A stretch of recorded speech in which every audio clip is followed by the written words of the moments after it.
Hi, I'm Schanie with the Atherton High School Media Arts Pathway. For this segment of Histories All Around Us, I'm here with my special guest, Lucie.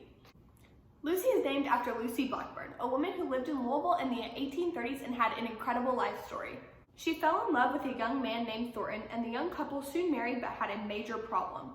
Like many other African Americans living in Kentucky at that time, they were both enslaved. On the 4th of July weekend, 1831, the Blackburns took their false papers and stepped onto a boat on the shores of the Ohio River. This was the first step in a long, dangerous journey that eventually ended in Toronto, Canada.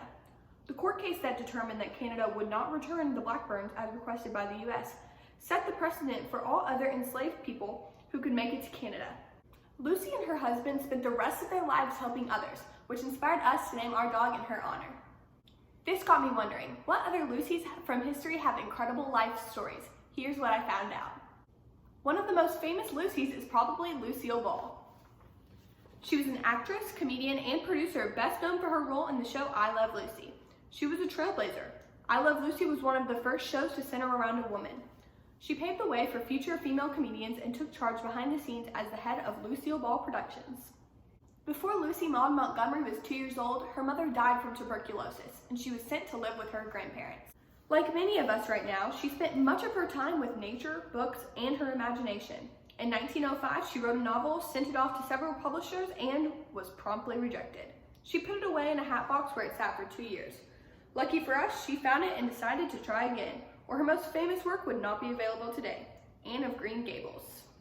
Lucy Stone was born in 1818 to an America where women did not have many basic rights. Lucy wasn't having any of it. She spoke out for women's rights and against slavery. Lucy and her husband owned an abolitionist newspaper, and when some groups fighting for women's rights were only fighting for white women, she took a stand and fought for equal rights for all women. Lucy Diggs Sloan was a woman of many talents. She was a tennis champion, winning the national title of the American Tennis Association's first tournament in 1917. She went on to become the first Black woman to serve as the Dean of Women at Howard University and was one of the founders of Alpha Kappa Alpha, the first sorority founded by African American women. The name Lucy has English and French connections and means as of light.